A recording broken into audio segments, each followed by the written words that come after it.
Hello there. I didn't see you come in.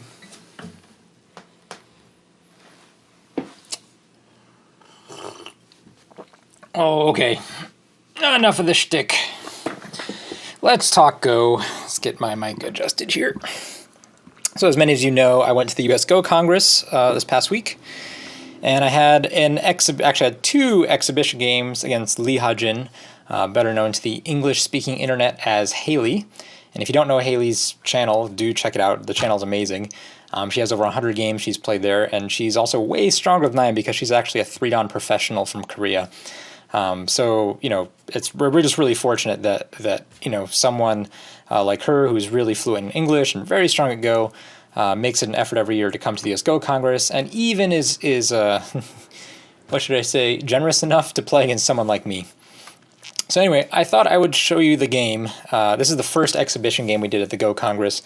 I know a lot of you tried to watch it online, and we did. The US Go Congress was pretty good about getting stuff streamed, but we were trying to do this in the, I guess, what do you call it, like their little like lounge hall thing, so we could have a lot of people come and watch it live. And there were some technical difficulties, and basically, from my understanding from this game, the internet speed didn't actually keep up with the speed we needed to stream it live, so there were a lot of issues. So we apologize for those, and, well, anyway, I'm here to show you the game anyway. So you guys want to see a game? I am black, because I am the weaker player here, and I do want to point out that Ha-jin agreed to give me 25 points of reverse Komi, so that's why she's at negative 25. You know, realistically, you know, we're probably about 4 stones apart, maybe 5, you know, if she's playing really serious. And she can, on a good day, she can probably beat me with 6 stones. But, you know, pros are really strong. Like, professional players are really, really good. But anyway, we had a pretty packed hall where we first played this game, and the time settings were half an hour plus side, plus 5 Byoyomi periods of 30 seconds. And here, let me take you through the game. Alright, so like I said, I'm black, and the first thing you might have noticed is that black is playing a cross game. And usually black doesn't do this, and the reason is because black wants to use that first move advantage to build a big territory. But in this case, my reason for playing a cross game was that I want to divide the board into smaller and smaller pieces, and that way Ha-jin would have a much more difficult time of making up this 25-point Komi. So I think it's actually a pretty good strategy. I should say that I really thought hard about playing Mirago and watching her sweat or you know, trying to figure out a way out of it. But I didn't end up doing it at the last minute. I decided to you know, go with this strategy instead. But you know, maybe we'll play again sometime, and I'll sneak a game of Mirago in there and see how she reacts.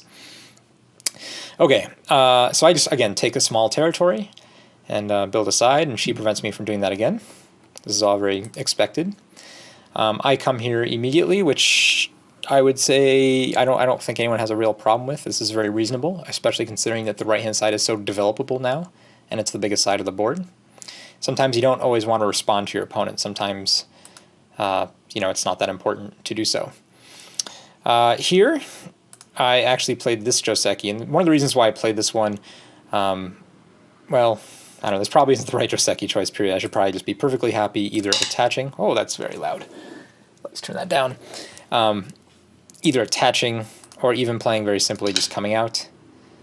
But I don't know. I was just oh, actually, I remember. And I was being bothered by some people at the time. Because I was in a separate space than her. So she's actually giving live commentary while I'm in a room by myself. And there's still some people like in my room, and I'm trying to kick them out. And I don't know. I just played this move. So not really a good reason, I understand. But we did it anyway. This is normal Joseki. Up to here. And apparently I make a mistake here. I'm actually not used to this this Hane. I should know this, so this is on me. I'm used to this Joseki when white just simply comes over here and makes this kind of exchange. So this I actually didn't know before, and I believe the move I should play, I think, is the... Oh man, Ha-jin told me after the game. I think it's the Hane. Does that make sense? Does that make sense as a move? I guess that looks possible. And that way, if white does this. Oh no, but that's not right. No, we went over this. I should have learned. I should have definitely learned what the correct move was. Okay, someone out there should look that up. But it's not pulling back. I still think it's this. This doesn't look right. That's very similar to game. Okay, well anyway, let's. I'll show you what happened in the game. My apologies. Yeah, this is the exact same sequence, just transposed. Yes, that couldn't have been it. Maybe it was the cross cut. I should have also reviewed this game more before I started recording this video. The thing is, I reviewed it a little bit with Hajin immediately after the game, but that was over a week ago. So some of my comments might be a little bit fuzzy in terms of memory. Okay. Anyway, we'll pretend this is quasi Joseki, even though it's not. It's actually good for white. But it does sort of set up the situation that I think the whole game sort of rests upon, because let's see. I have a marker here. I thought I had a marker. I thought I can draw. Can I draw now? Oh, there we go. This cut right here, and really how this group is managed is sort of what the entire board is going to rest upon. And it's really hard to realize that. But you know, Hajin after the game told me that, you know, the whole game she's debating whether or not she wants to spend an extra move over here to sort of quash these two stones more thoroughly, and that sort of determines a lot. You'll see, I think, as the game goes along. Okay, let's just go to the next move. Oh, how do I turn? Oh man, I should have also learned how to use OGS before we did this on OGS. This is the OGS Go server. I'm not sure how many of you play here, but this is sort of like the newest, coolest Go server, and it's been growing a lot. And one of the other sort of well-known Go streamers online, XWho98, Stephen Hu, he's done a lot of work to promote it, including the invitational, or Go Creators Invitational tournament that's going on. So anyway, after this exchange, white decides to sort of balance out this whole side and prevent the Aji over here. That's not the game move, but prevent this Aji with a move like this, which, you know, works. And because white has this move here, black isn't really looking to run these stones out yet. Even if white settles here, black still needs to come back and fix a shape like this, and it's very unclear who's or where these black stones are going to run to. So I determined it was too early to try to run anything out with these. It's possible, like, you can do it, but there's just no really good reason to yet. So instead I play a patient move, which will aim at doing something over here later. And the nice thing about this Kosumi, it helps the corner a little bit, and it also develops the left-hand side. So white, you know, Hajin is very scared of falling behind in points this whole game. So she does play very quickly in this opening. And so she immediately tries to reduce that left-hand potential. And then this move, my plan is to actually just play this once and then come immediately over here. Because these two stones, now that my corner is strong, I need to do something with these two stones because I have the P6 stone.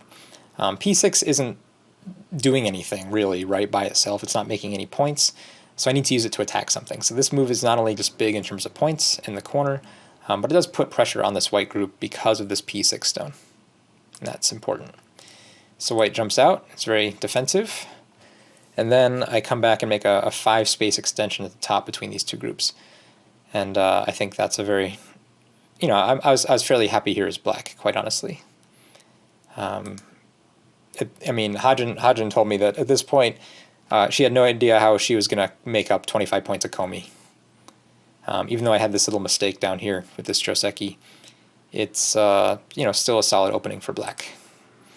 When white takes away the rest of the black potential on the side, this exchange is expected. This D2 move is really, really important. If you don't play this, there's actually a lot of Aji now in the corner. Just between this cut here that's now possible at C5, this Hane, this push in, there's just a lot of really dangerous things.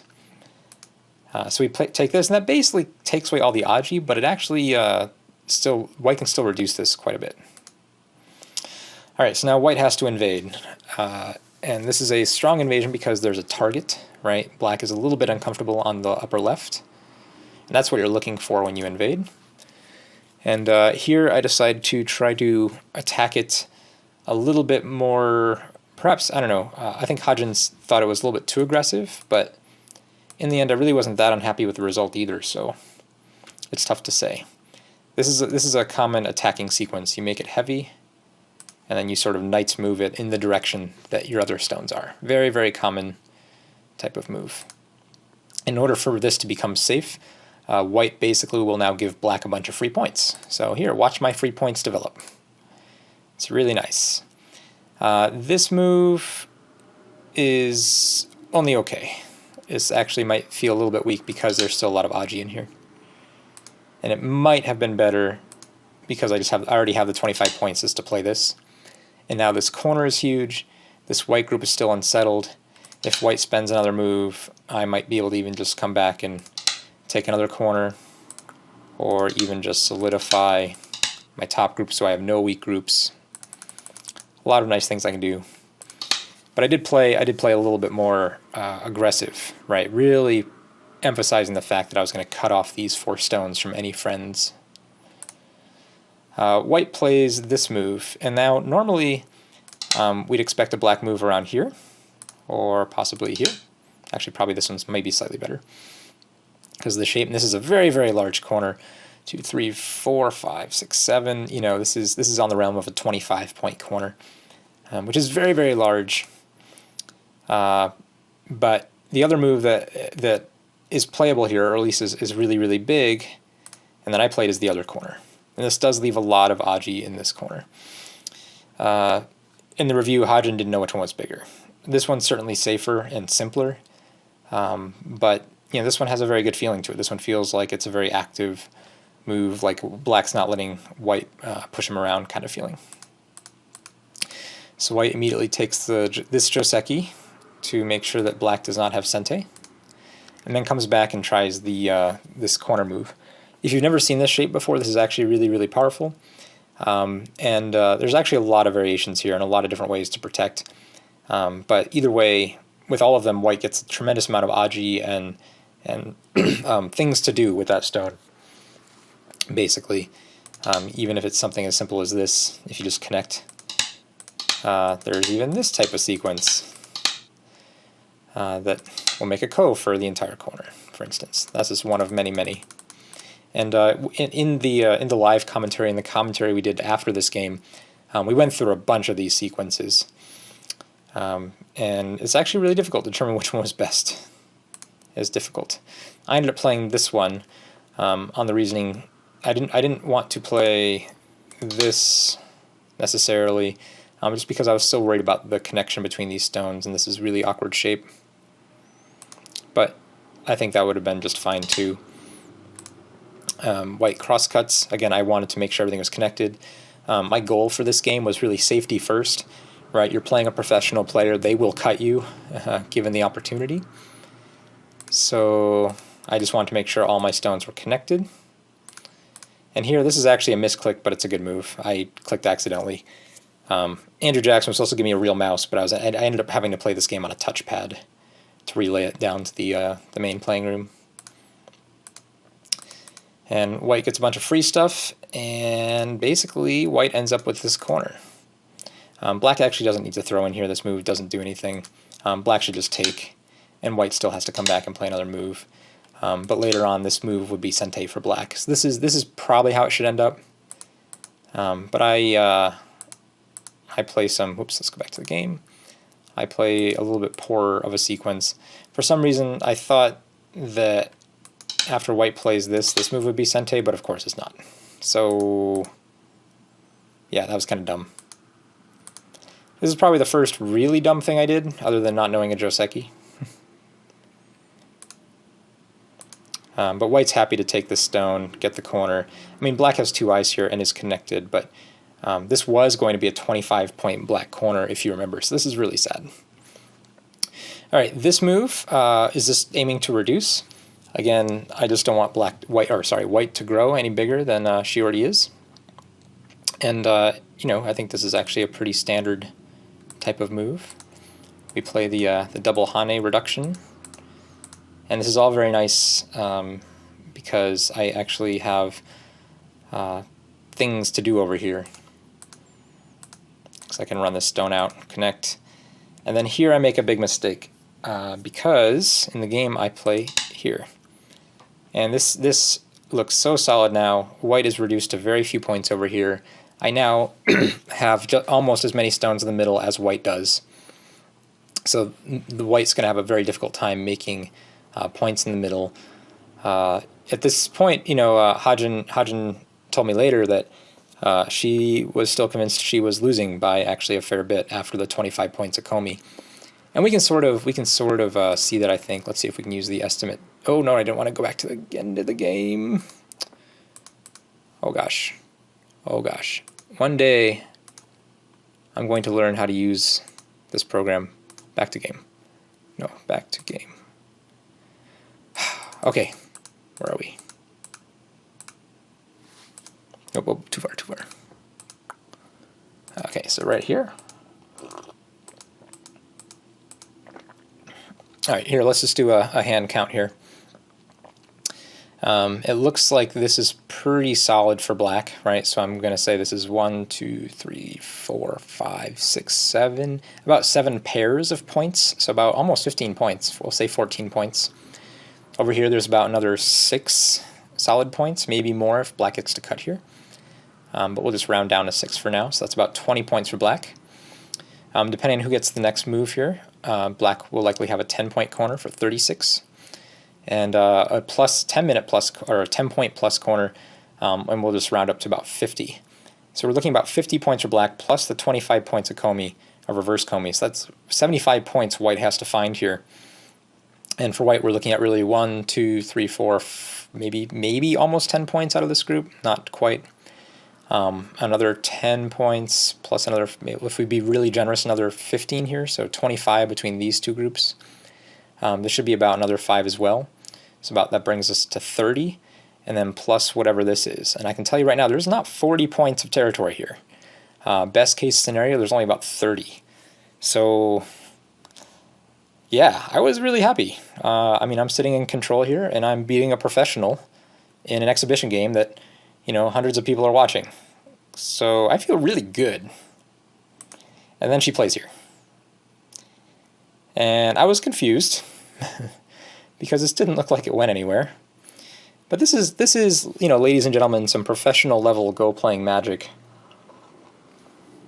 And it goes back to when I played this move. It turns out that I should have played this move. And it looks like there's actually a really, really big difference between the two of these, as you're about to see, which is still just, you know, blowing my mind. I could tell that something serious was going on, just because at this point in the game, Hajin has used very few points, or not few points, we'll say time on her clock. You know, she's been playing and explaining relatively quickly. Again, she has a live audience. She's commenting on the game too as the game is happening. But before she plays the next few moves, these next few moves take her probably an extra, you know, 3 or 4 minutes than would be expected. So she plays here, and you know, I just fill this in just to prevent any sort of extra aji here, and just stay connected. These 2 white stones are looking super dead, but of course there's this, and this is a problem because if black just cuts here, normally would, white would come here, and if black has to cut these off to save the corner. But that really doesn't work, because when black saves that stone, white captures these 2 and kills the corner anyway. And that's why this jump here at F15 is completely wrong. It's this F16 jump, which is really the key point. So instead I try to save everything anyway, which, you know, never works. So white plays F16, and then the other really just depressing move after this cut. And I could just, you know, sort of let myself get cut here. We could have exchanged like this, and I could have just given this all up. And in retrospect, that's probably better than the game, but not by a lot. Let's see, where are we? Connect here. I sort of insist upon killing these 3 stones, and then white hanes. And now black can never cut here, because of that Aji. So I just take, and white connects. I play this just to make Aji. I probably shouldn't, it's a good co-threat. Play here, and then yeah, my 15 points of top left-hand corner is now 15 points of white corner. Just like that. So that's the scary part of playing a professional.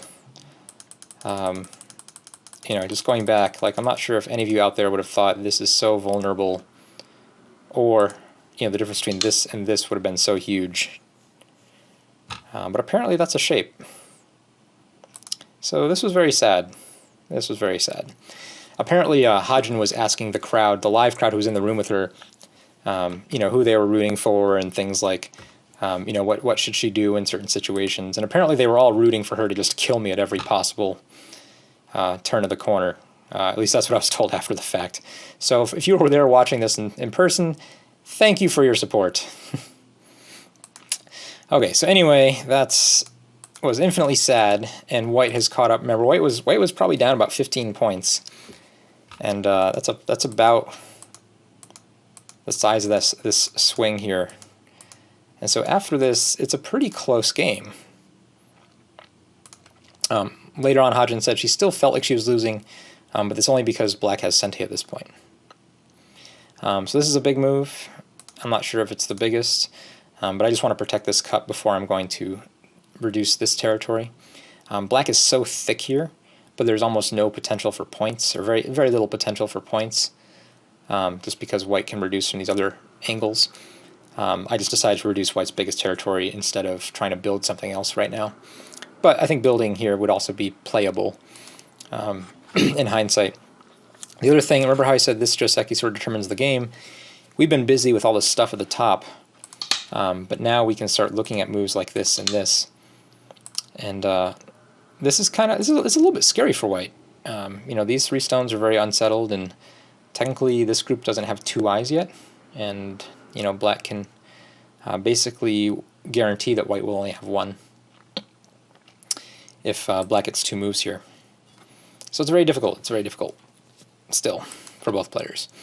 Hajin told me later on, you know, she really was worried if she should come back and play this move at some point, or something like it, just to make sure that all these stones are safe and can't come under attack. But after I play this, this stone here helps make sure that these two stones can't do anything really severe. And so I just take another really big endgame point. As does she. She plays Sente endgame. This isn't big enough. And then I come here. This is sort of like the last, other than the possibility of not running these stones out, I guess, this is really the last question mark of the game. How is this group going to be handled? Hajin thought this was a very good move, but in the end it turned out to be very wishy-washy, and I did not handle it very well. Here, I think this is probably fine and good enough, and I should have played it and just let white made a base, and then I come back over here and play something to build the center. But I did not. At this point, I was feeling very, very pig-headed. I suspect that all of you know the feeling. So I played this variation, which is a pretty crazy variation, and I think this would have worked so much better had I just captured at T16, you know, 100 moves ago. You'll see why this variation is so powerful. I know a lot of you guys have seen this attachment, and most of you are probably familiar with like this variation and this variation, which isn't very good for black here. But I'm not sure, it's a little bit higher level of a variation, but there's also a very common one where white cuts and black extends this way. And this is like extreme fighting kind of variation, which, I don't know, I felt like it was the time of the game to have the extreme fighting variation happen. So white pushes through, and I'm going to come up on this side and basically cut this stone off as my aim. But the problem here is that if I end up doing this type of thing, whoops, hold on, we looked at this for a while after the game. I can't actually cut here because of this. Well, I guess I can just link up underneath, but that feels really weak, right? Because this would just get captured. So if I want to actually save these through and save these 3 stones and capture this one, I'm going to eventually need another move here to guarantee that this is not a false eye. Oh, actually, no, that's what I thought, but that's totally a lie. Right, because I think I hallucinated. Right, so let's say black plays here. If white plays... No. All right, sorry. Oh, man. Need to drink more tea, I think. When white plays here, right, this now has the potential to create a false eye here. That was the sequence. And now my group's actually in trouble. Whereas if I just played T16 instead of T17, you know, X number of moves ago, this group is alive no matter if white has S14 or not. So this was my failure in reading. When I decided to play this move back here and followed up with this one, my failure was to realize that, wait, when white plays S14, that can make S16 into a false eye. And if that's not the case, black gets a really good result here, and black can fight this really strongly. And all black needed to do to get a really good result was to have T16 in play. So, you know, sometimes these very tiny mistakes early on in the game, you know, a really strong player will find a way to make you pay for them. Oh, so pay for them. And that's why eventually I decided to play here and give up these 3 stones, and then come here to capture this stone. And black's still okay. I mean, both white and black gained about the same here. It's just that maybe white's gain is a little bit more comfortable because white is very thick now, and black actually has a little bit of Aji. When I play here, this is a bad move. I should just defend solidly here. The problem with this one is this leaves actually a lot of Aji after this type of cut. So, bad move. So white extends, and again, black sort of needs to play one more move in here. Or actually, do I? Maybe I don't. I thought I did in the game. Why did I think that? Here, if we just play this.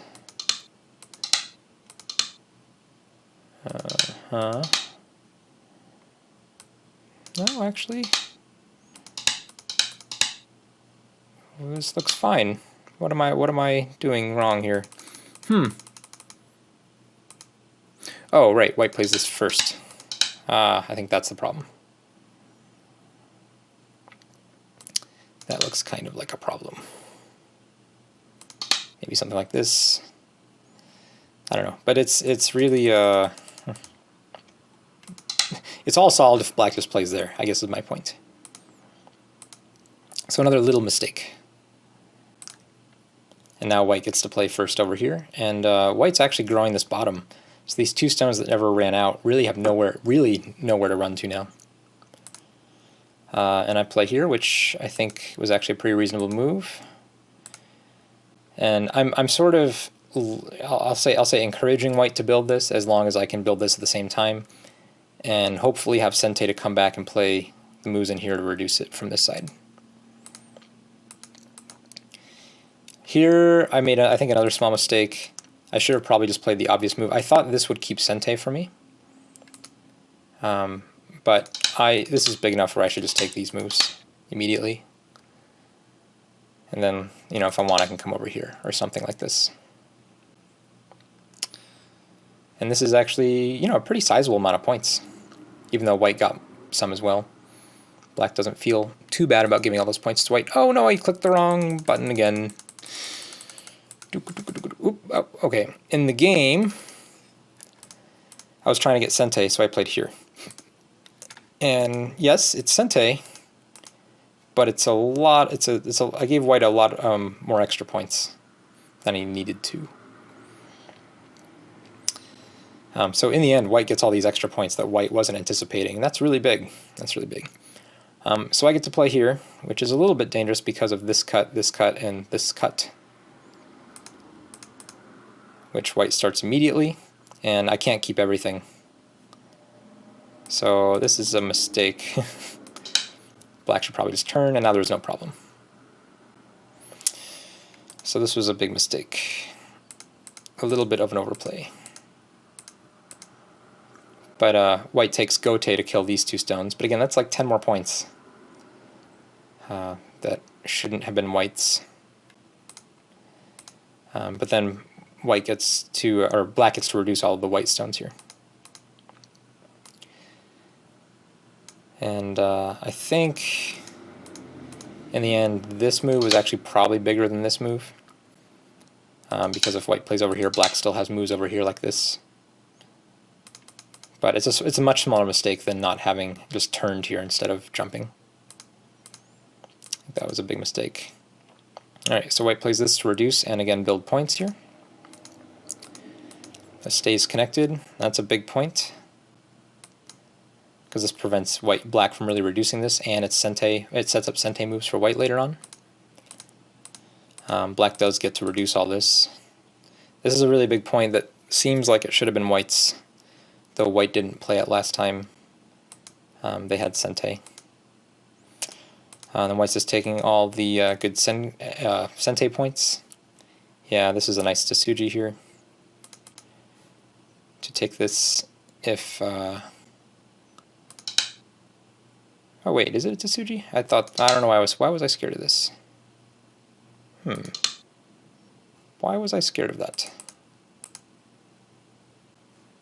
That just is silly, right? I'm just being dumb? I'm just being dumb.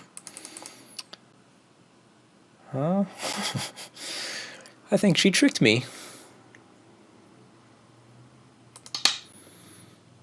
I guess it does make moves like this into kinda sente.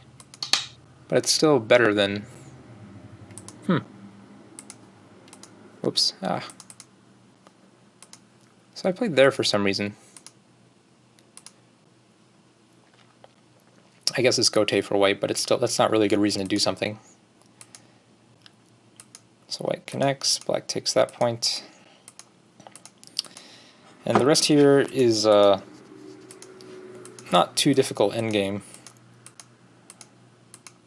But white makes a few more points. Yeah, this push was really good because of this cut here. Remember this cut I didn't protect? I have to respond again. So that was kind of disappointing. We just play some more 1-point moves, still fighting this ko. But the outcome of the game has already been determined. And white wins officially by 13 points after the komi, which is quite a bit. I mean, that's about, realistically, that's a 40-point win on the board. We can just keep sort of slowly clicking through this. And that's the game. So, in the end, the slight mistakes I made, things like not capturing at T16, playing the jump instead of the iron pillar over here, if you guys remember this jump that I made at F15. Those tiny little mistakes are what pros find to come back and sort of beat you at your own game. And it's just really depressing. This is really depressing. Just how bad I am still personally at this game. And how many, but it's also, I guess, reassuring in the sense that there are so many nuances to this game that still so much to learn. So anyway, I'd like to thank Hajin for the game. We hung out quite a bit at the Congress and we had a lot of fun. And she's a very good sport. She didn't really want to spot me more than 25 points. I initially thought 40 points would actually be a good game, which it turns out it was. If this ended up being a 38-point game, a 40-point komi would have been just perfect. But at the same time, she was also wanting to do the live commentary and talk with people while the game was going on. So it's not like she was trying to play her super serious 100% game. This really was a teaching exhibition kind of game. And it was great fun. I mean, I came down, as soon as the game was over, I ran down to the hall where she was with all the live audience. And we sat there for a while talking about the moves and the game and our feelings at certain points. And it was just a lot of fun. So I hope this is something that, I don't necessarily have to be the person to do it. I'm happy to pass the torch for next year. But these types of exhibition games between, amateur players and pros, and have them be more sort of teaching opportunities in a lecture format, I think that's a really cool idea and a really cool format. And I'm sorry that the stream got sort of corrupted or didn't get put online, so you guys couldn't watch it or can't watch it now, and you're stuck with me playing out this game for you. But you know, look forward to next year, man. One last note, I did see yesterday we did hit the 100 patron mark on my Patreon page. So thank you guys again so much for your support. This really does mean a lot to me. It's given me a lot of encouragement despite my misgivings and the amount of knowledge I still have yet to learn. So I'm going to keep doing what I'm doing and hopefully keep learning and keep passing on the knowledge and the strategies to you guys. So thanks again.